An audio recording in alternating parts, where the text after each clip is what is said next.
we're not running. And there's a confrontation between him and Black Buffalo, the chief.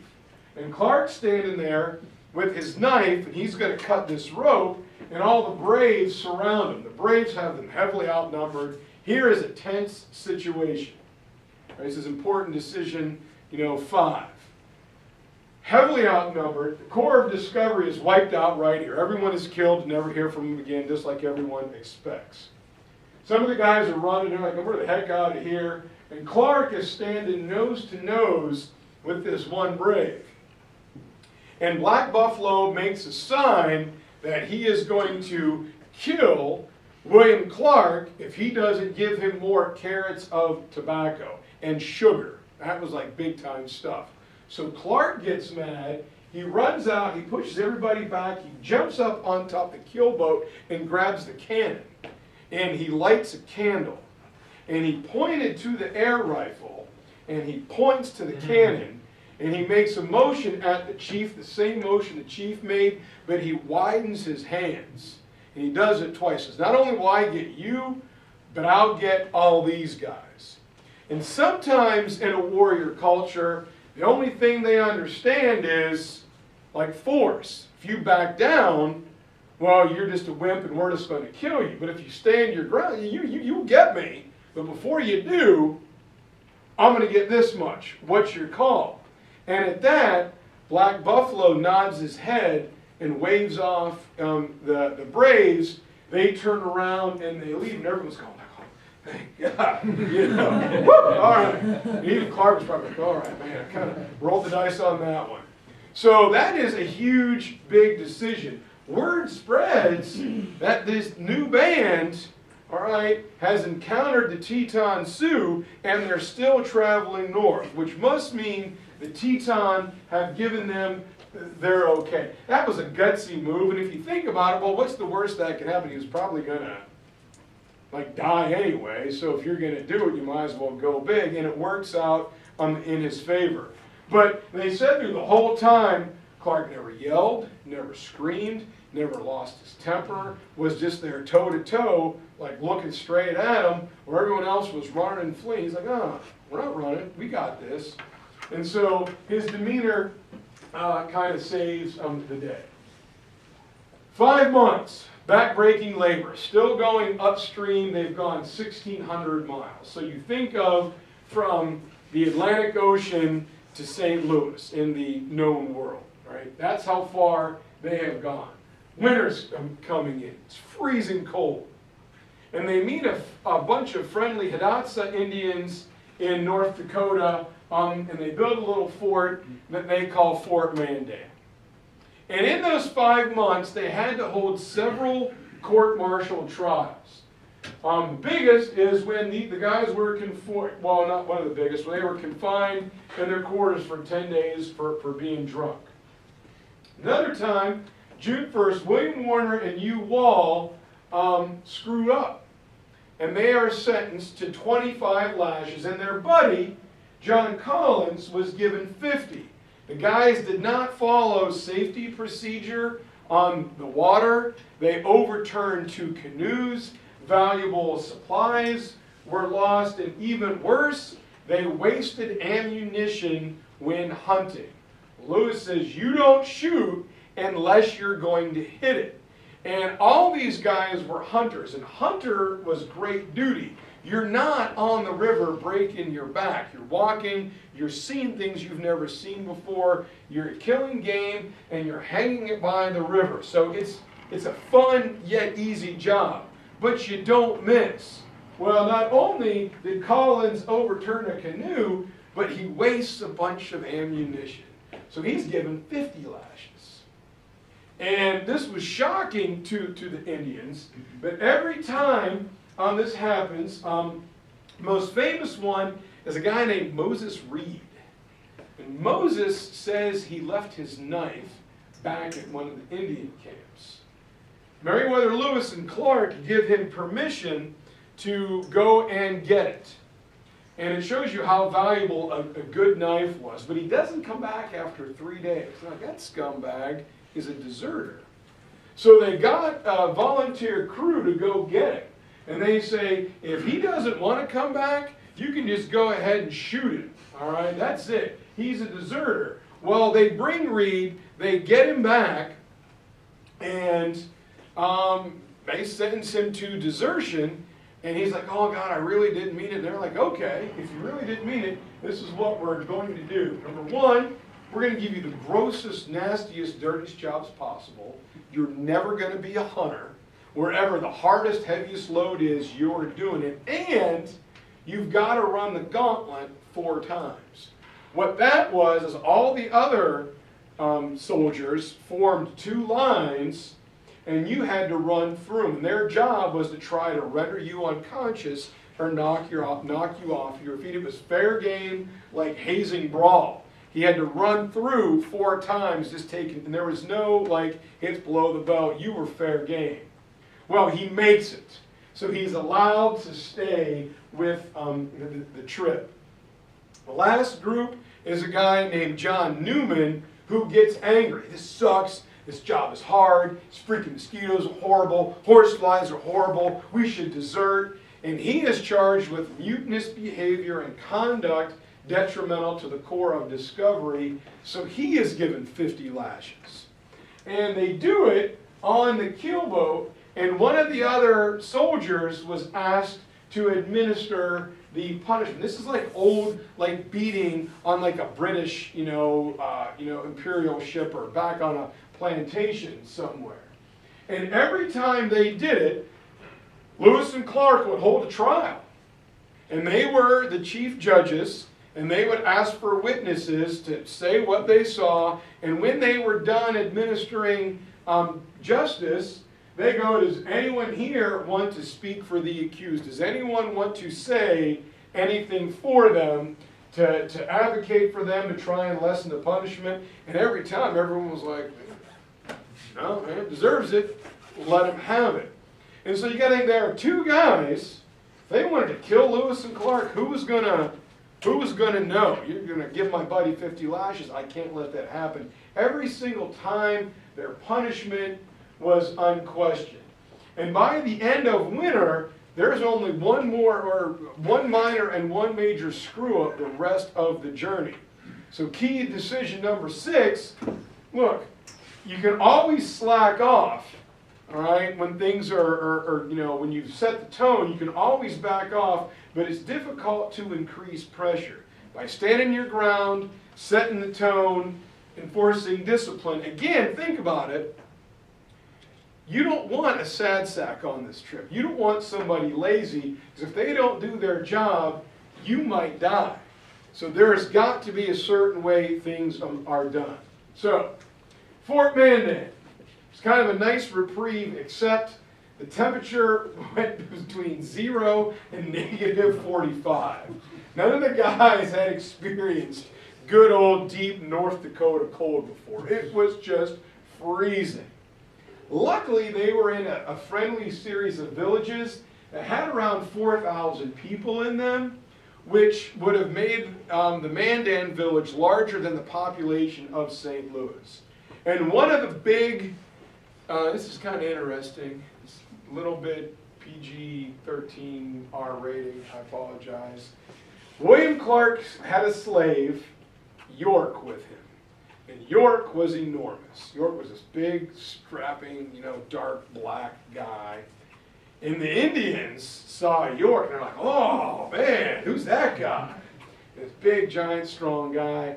And the Hidatsa belief, this is kind of interesting, the men believed that if one of their wives slept with a strong warrior, and then they slept with their wife, they would absorb his power. So Lewis and Clark are pimping York. All right? If it makes the Mandans happy, all right, York, this is your job. All right, so it's a long, cold winter. It's interesting. Anyway, while York is out doing his job,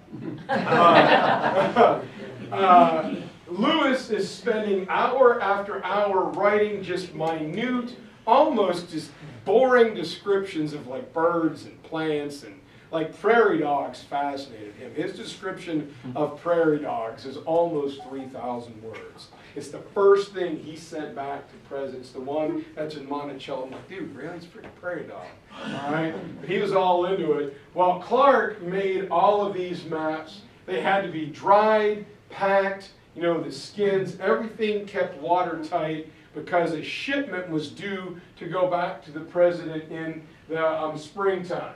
So when it's all done, a guy named Corporal Thomas Worthington, is going to take one of the keelboats back down the Mississippi.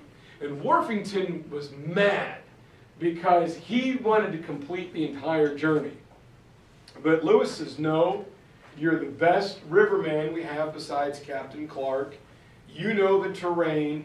This stuff is of vital importance to the country. So you're going back down the Missouri to the Mississippi. You're the only one I can trust.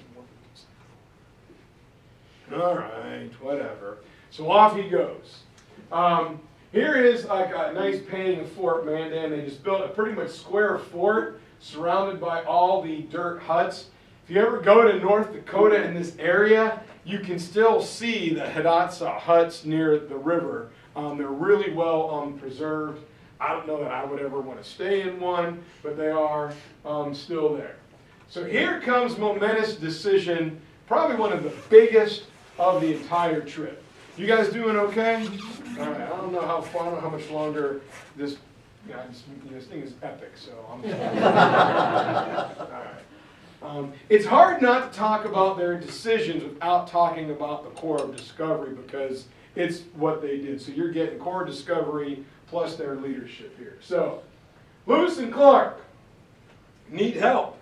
They're going into an area where no one knows what languages are spoken. They run into a French fur trapper named Toussaint Charbonneau.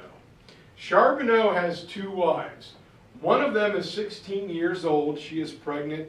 Her name is Sacagawea. So as we were saying earlier, if you hear someone saying Sacagawea, that is a no-no. To the Shoshone and Blackfeet, she is still a very powerful figure to this day. It's Sacagawea.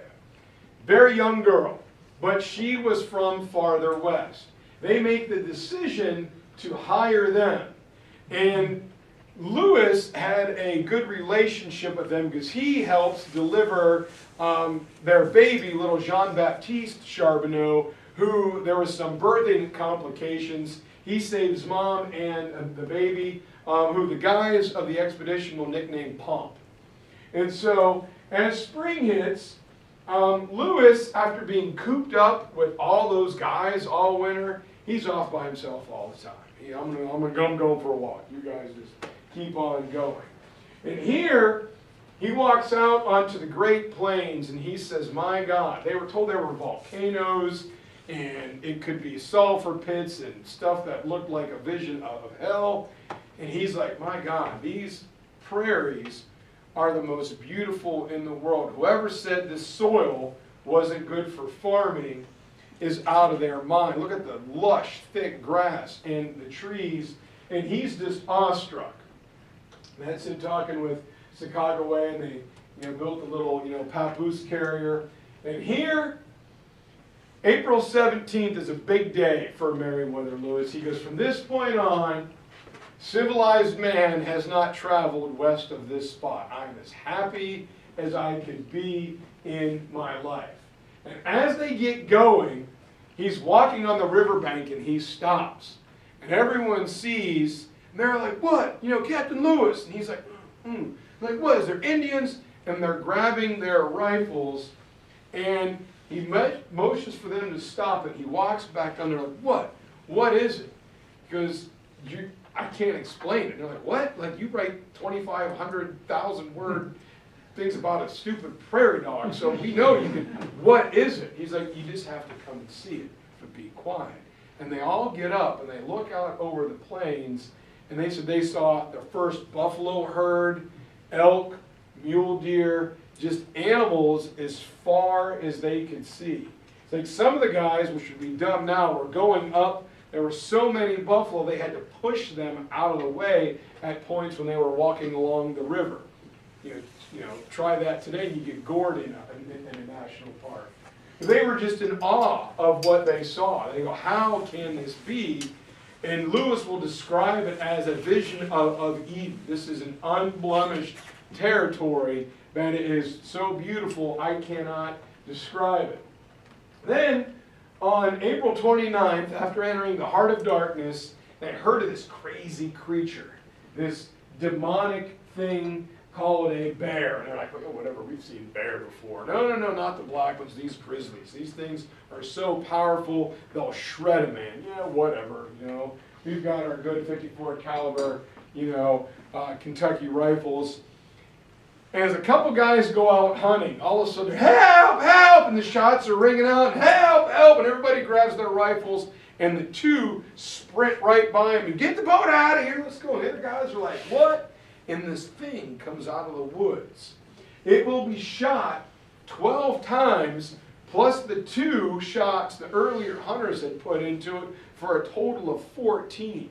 When it finally falls after swimming out into the river trying to get to the canoe, it takes 8 guys to drag it onto a sandbar. And they can't believe it. And Lewis is like, oh man, look at this! And he's like measuring it and crawling on it, opening it. This is, oh my God! And they're checking out its claws. When they skin it, they find out that 5 of the shots hit the grizzly bear in the lungs, and it just kept going. They're like, so, that's what the Indians were talking about. A couple weeks later, Lewis is out by himself, and he makes the fatal mistake. He forgets to load his rifle. And he's walking along, and he's got semen, and he had his rifle, and he carried this big thing called an Epstein. It was part pike, and it was part surveyor instrument. It could be a rifle rest if you needed it. And he was just wandering along, like daydreaming, and bam, he runs into a grizzly. And he pulls his rifle down, if it noticed him, and it turns, click. He forgot to load his rifle. He's like, oh man. Rule number 1, load your rifle. So he turns and he does something dumb. He runs. And he gets into a river, figuring, well, it's not going to come after him. It can't swim. He's like, well, wait a minute. That one a couple weeks ago. So instead he turns on a sandbank and screams and makes himself big and screams and yells. And semen started barking. The bear slows. He's able to get out of the river and he scrambles up a tree where the bear just waits until other members of the party come by and drive him off. So there he is. He almost fell down the bank.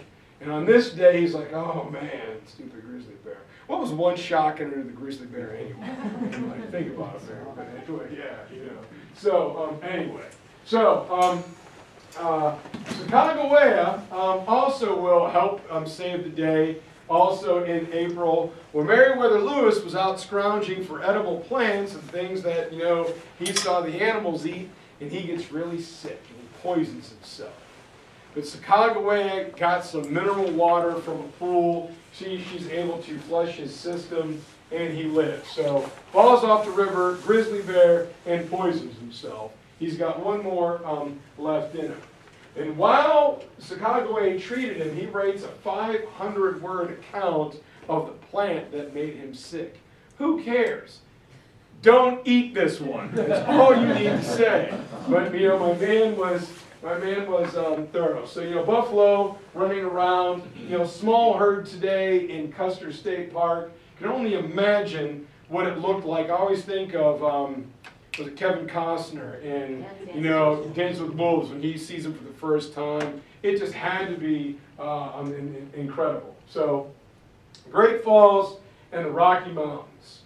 May 26th, if you read the Stephen Ambrose book called Undaunted Courage, it's a great line. It's on page 226. It's the second paragraph. It's this great, Lewis gets up early, and he's walking up the river, and he turns a corner, and he sees the Rocky Mountains. And he's pumped. Man, this is awesome.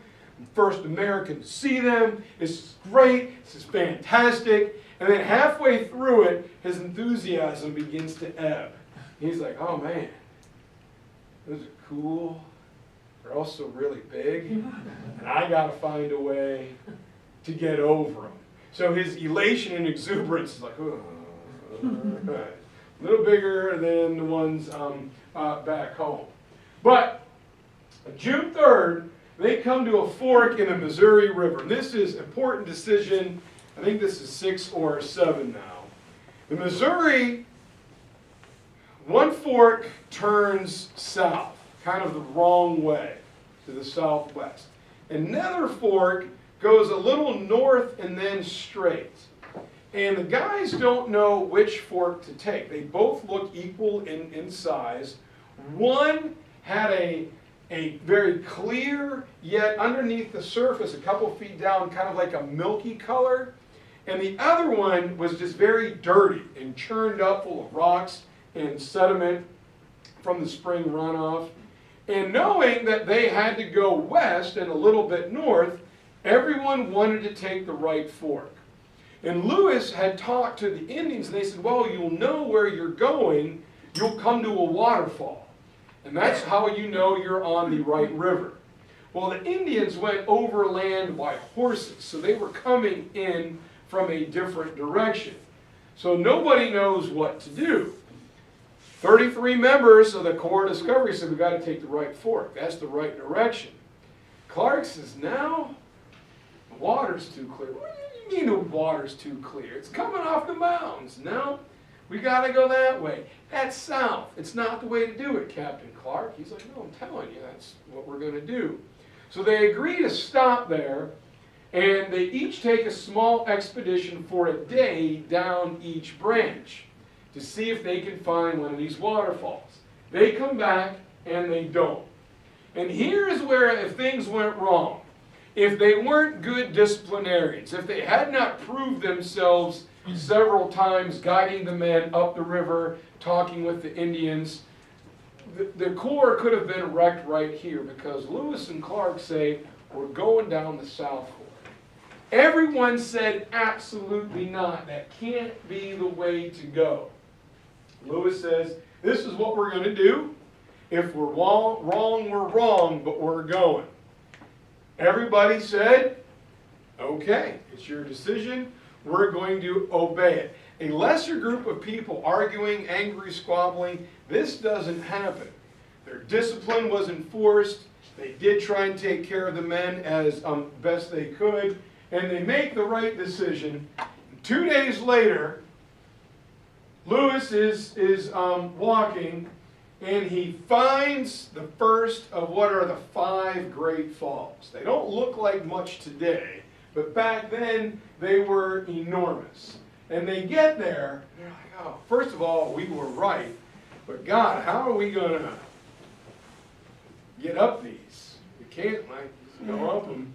And they find out that they have to portage. It winds up being 17 miles over the Montana prairie and the blazing heat of the sun. And one of the things they didn't know was the famous prickly pear of the Montana prairie, which is a small little cactus that grows in the ground, and the needles are so sharp they would go right through a pair of double moccasins. So the guys are walking on those, carrying the heaviest equipment that they had. And the men said that during this time it was hot, it was hard, guys could have been angry, and they said during this whole time, as they thought about it, Lewis and Clark commanded almost as one entity. They never argued, they never yelled at each other. Even when they disagreed, each had their own kind of separate territory of expertise. There was never any anger or animosity between the two guys, not only to this point, but during the entire Corps of Discovery's march. And so one day you're on this beautiful, idealistic river where everywhere you turn you're getting whiplash because this is cool and that's cool and this is pretty. The White Cliffs earlier that Lewis describes as scenes of visionary enchantment, and you do that, and the next you run up to this, what's much uglier now because of all the, the hydroelectric power. But how do we get up that? And then you get to this one. You're like, oh man, dude, really? One is bad, but like a series of these, this just sucks. And so off they go, carrying the stuff out of the riverbed, up onto a plateau, hundreds of feet high, and it's all manual labor. All right? By this time, it's hot. They're in their bare feet most of the time. Their pants have rotted from being in the water, and it's just rope and wheels they made out of logs and just pure muscle power. They don't have oxen. They don't have horses. Everything they do, they've got to do it on their own. Now this photo, laugh at it, this is a little wheel that shows like 0 to like 5 to like 8. It's how many miles a day the Corps could make it while carrying the load. You grab this rope and you lean into it. I'm not smiling, I'm grimacing. That's about 6 miles. And there's no way I could have maintained that for very long. During this part of the journey, the Corps of Discovery were eating 9 to 11 pounds of elk or bear meat a day, and they were losing weight. Just the calorie burn they were going through was just tremendous. It was just hard day and night, day and night, day and night. And not too far from there is my favorite photo. Charbonneau kind of gets lost. He'll come back into the story in a little bit, but they said whenever there was a big decision, 3 people would move off from the group. It was Lewis, Clark, and Sacagawea. All right? Everyone else at Charbonneau was like, well, dude, it's my wife. And, you know, I'm like, okay, Charbonneau, just sit over there and just sit. All right? We got this. So, July 15th, they're back on the river. And the youngest member of the group, who's the skinny little guy, is told because he never whined on the portage, he gets to go out and hunt. It's awesome. You suckers. I'm going to go do this. Well, he's gone for 5 days. Is he dead? What's happened? And they keep going downriver. One day, Lewis is walking along, and he sees Howard sitting by the riverbank crying. Like, Howard, what's the matter? You okay? No. What are you crying for? Where's all the food? Man, the guys are starving. Fired 11 times, Captain Lewis. 11? Well, what do we have to eat? Because I missed 11 times. Say what? You did what? Do you realize I rewarded you? And you 11 times, they couldn't punish him. They couldn't send him back. Also with Worthington, I forgot to tell you, go all the guys who got in trouble, except for Coulter. He sends them back. What am I going to do with you? All right, I can't send you back. You just wasted 11 rounds and you didn't hit anything? And he's like, I don't know what to say. It's why I'm crying. I know you're going to be mad at me. He's like, oh, dude, what do I do? And so he tells them, well, you got 2 choices. All right, he goes, you can endure the punishment. You can take the beating. Or you're going to agree until we get home never to hunt again. You're never going to touch a rifle unless we're attacked, and you're giving up your share of the money promised us when we get back. Is that fair?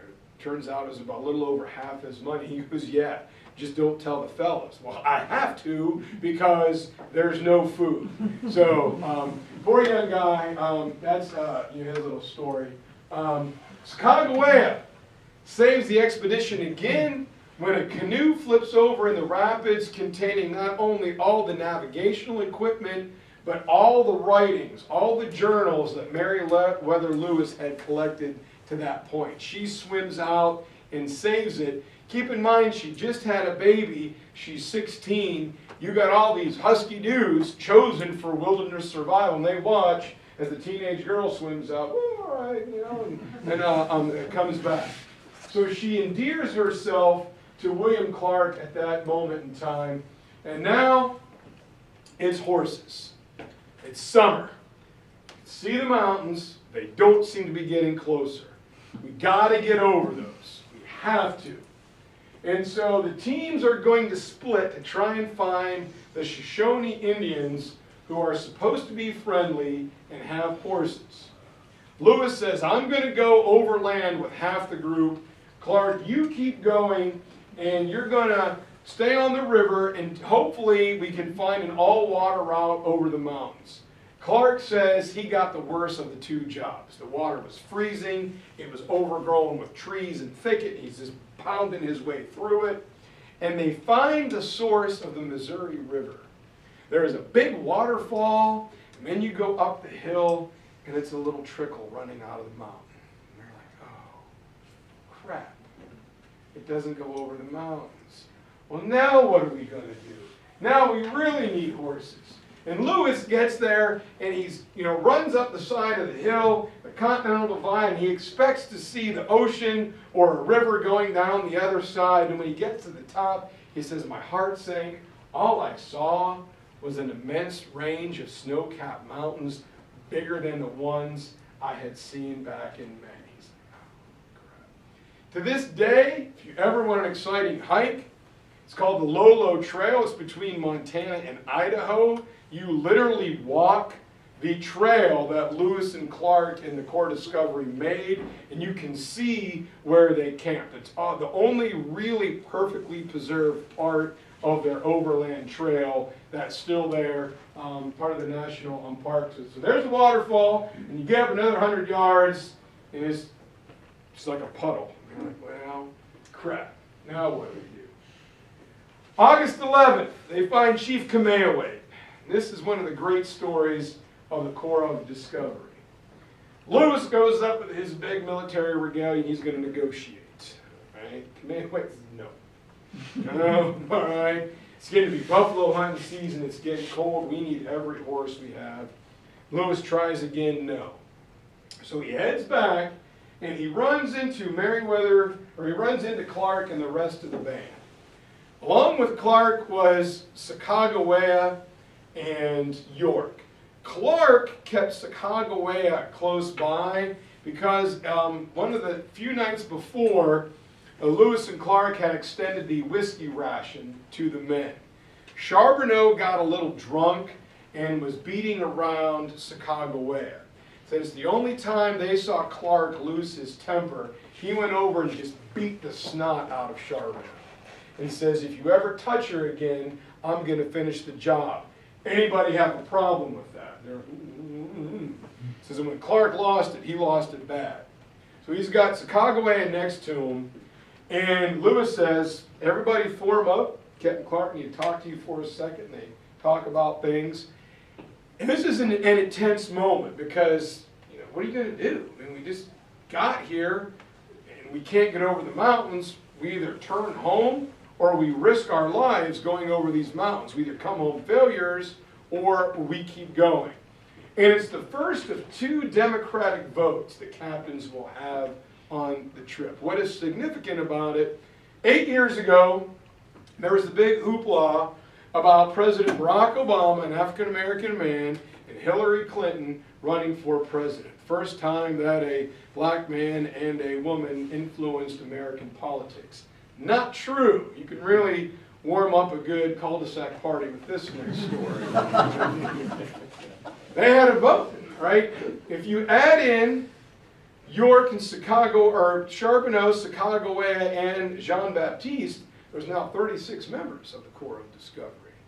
Well, they sit around with the band that's left, and it turns out it's about dead even.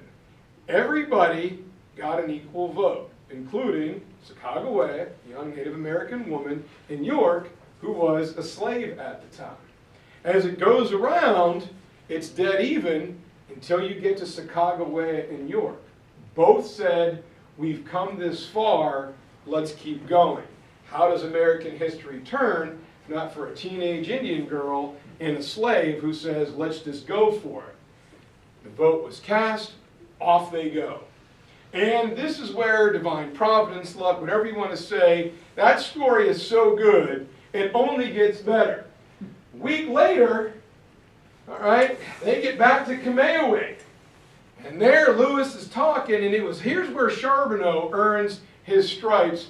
It took, like, forever. You had to, the question had to go from English to French, French to, like, Hidatsa into, Shoshone, and from Shoshone all the way back down. 4 or 5 languages back and forth. So just to say, can I have horses? No, Takes like 10 minutes. All right. And there's this big group of Indians sitting around, and Kamehameha's getting angry because he said no. And then up walks Sacagawea. And she looks around, and she looks at the chief, and she runs right at him. He stands up, and she jumps in his arms and gives him a big bear hug. Turns out that years earlier, she was kidnapped by some fur trappers when she was 9 or 10 years old, taken eastward, sold to the Mandans, where she married Charbonneau.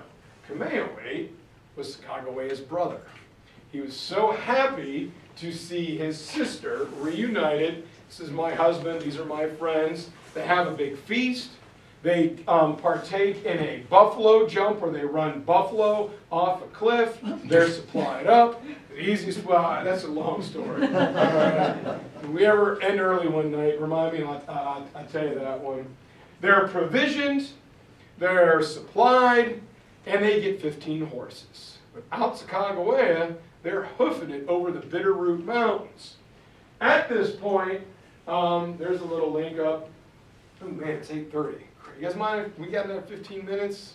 All right, whatever. All right, here we go. All right. Lewis also asked if there was anybody who knew what was over the mountains. One old man said that he would take him, but he got pretty much all that was left of the blue beads. He's like, you're going to have to pay me. And Clark's like, well, it's on the other side. Well, yeah, I don't have a choice. And he rolls the dice, and they go. The mountains are buried in snow, so much that the landmarks are covered over. Even the guide gets lost. They run out of food. Once again, it's Sacagawea who's digging the bitter roots out of the ground that they survive on. It hurts their stomachs. A lot of guys have dysentery, but at least they have something to eat. And when they get out of the mountains 2 weeks later, they're frozen. You know, they don't have good mittens. They don't have good boots. How they weren't frostbitten, I don't know. But they found an old Nez Perce nose woman by the river. And she's sick. And Lewis, doctors are up, and he had one small pouch. He took like 200 and some pounds of dried soup. All right, think of like, you know, ramen noodles. You dump some water in it, heat it up, and you're good to go. And he gives the soup to the woman. And she loves it. And she gets better. Well, all of a sudden, the rest of the Nez Perce show up, and they're going to kill these guys. And the old woman says no. All right? They saved my life. They didn't need to. I don't know who the hell they are, but they're good to go. And so a friendship forms right here. And Lewis and Clark say the Nez Perce were the only honest, sincere Indians they met in the entire trip. They really liked them. They also get to the Snake River, and for the first time in 17 months, they're going downstream. Yeah, let's go. The Nez Perce say, man, there's some rapids up ahead. You're going to die. Yeah, whatever. Yeah, try walking up this for, you know, a year. Whatever. I'm going to risk it. So the next day, the entire our Nez Perce tribe is on the banks of the river watching the crazy white guys that are going to get killed in the rapids. They all make it. So they make it through, they get going, and on October 18th, a voice rings out, Private Patrick Glass, who earlier said the bitter roots were the most miserable he'd ever been in his entire life, and is the most miserable place on the earth, yells out, ocean in view. They smelled the salt air, and they made it to the Pacific. They accomplished half of the incredible journey in 18 months.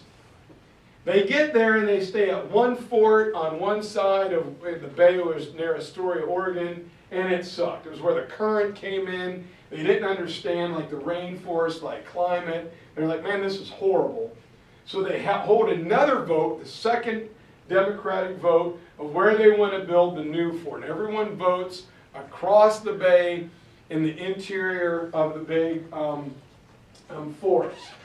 There they build Fort Clatsop, which they say they would have rather been in the Bitterroots than there. They said it was just cold. It rained for 4 months, every day except for 12. The Indians were initially friendly, trading like salmon for some of the other beads, but the moose and the elk had gone farther inland away from all the rain during the winter time, and it gets nasty. The guys have to be on guard duty all the time because the Indians were trying to sneak in, the Chinook Indians. A British merchant ship had showed up. Lewis had hired them to take letters back to California to send to the president. But the British were whipping up the Indians to get rid of these Americans. They knew, look, these are Americans. Once they get their hands on stuff, they're not giving it back. So there's more and more animosity. They have to be on duty all the time, and they want to leave in April. But by March 23rd, the guys are so angry. The weather looked like it was clearing. Lewis and Clark say, you know what, boys, why stay another week? I mean, it's 7 more days, really. They decide to head back early. And they leave, and they head back upstream, and they get to the Bitterroots, and this time their guide's not with them. They're like, well, I think this is kind of the way. There's some pine trees and some snow in the mountain. This is about where we found the old woman. And they get going, and all of a sudden, it snows so heavy, it blocks their path. They go, surely it's almost April. There shouldn't be back home. I mean, there's no snow. This is one of their bad decisions. The men wanted to fight their way through it. But recovering their senses, the two captains say, no, we're going to retreat. Not all the way back to the coast, but we have to wait. And they wait almost another month. And in that time, there's old Fort Clatsop. I mean, it's just, chopped down it was just thick mud and just wet. Not like super cold, but just dreary, just nasty. Like the rain we had, a couple months ago, where it just rained like day in. It was just miserable. The guys find out that semen was taken by some of the Indians. And this is now Lewis's turn to fly into a rage. He grabs a rifle and a pistol and runs into the camp and puts the pistol to the chief's head and says, if I don't get my dog back, I will cause death and destruction on everybody in this village. The other guys are running to catch up to him, but he's by himself. So angry was he and so fast did he fall upon the chief. Some guy was like, oh, here's your dog, it ran away. I just captured it for you. And Lewis's dad said, where the hell I'm out of here. We're gone. That was probably not a smart move. They get going and they cross the Bitterroots, and as they get to the Shoshones, they find out that had they kept going, they probably would have died, as there was an unprecedented number of avalanches in the Bitterroots that winter. They stay with the Shoshones in the Lolo Pass, the Lolo Hot Springs. It's a big medicinal, like a resort today. They hang out. The guys wrestle. They have running races. They have this big, little celebration rendezvous. And then it's time to go. And at this point, they head for home. Now this is a painting apparently at Fort Clatsop. Unbeknownst to him, Clark had sketched a picture of Lewis and seamen. When it was, found in the journal later, an artist colored it in. So it's just a kind of neat with the old fog in the background, and of course Lewis writing in the book, and his trusty dog with him. Going home, on the 31st, they decide to split to cover more ground. Clark gets the better job. He gets to explore the Yellowstone River. It's where John Coulter sees some of the mysteries of the geysers, and he decides that he's going to go back and check out what is today Yellowstone National Park. Lewis's team goes up the Marias River, the old Milky River. What's up with that? And there, he and three other guys are set upon by a couple Blackfeet teenagers who tried to steal their guns. There is a gun battle. 2 of the Blackfeet braves are killed, and Lewis and his men get on their horses. They literally ride their horses into the ground, trying to get away, figuring the entire Blackfeet nation is going to be after them. That is the only gunfight and episode of real violence in the entire trip. Right, incredible.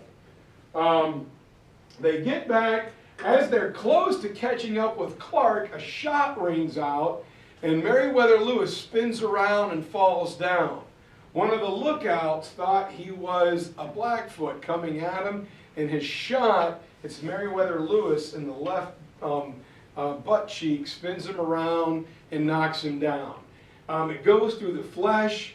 It's like a embarrassing and painful injury, but not serious. That's the only gunshot wound of the entire trip, and naturally it's got to happen to the leader of the trip. They hit the gas and they arrive back home September 8th, 1806. As they came into St. Louis, they fired 3 shots in the air. Everyone came running down to the dock. Holy crap! Look who's back! 1, 2, 3, 4, 5. Oh my God! They're all alive! What happened? It was a journey that took 28 months and covered 8,000 miles. In there were the 7 or 8 key decisions that the captain, one captain or the other made.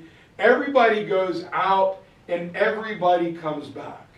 And the stuff they had was incredible. This is where they split off. But if you look at that, all the way out, all the way back, not a broken arm, not a broken ankle, not a huge gun battle. Guys get sick and, prickly this and, dysentery that, but nothing too serious.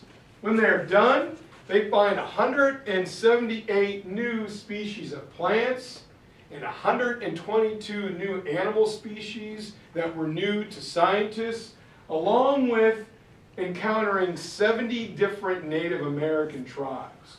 So you think of everything they learned in a short span, thoroughly detailed, is almost unprecedented. Yeah, Columbus got lost and made it over here, and then Magellan, but they brought back navigational stuff, but not this amount of scientific information. Plus, the map was drawn in. People knew where the Columbia River was from the Canadian Fur Trading Company.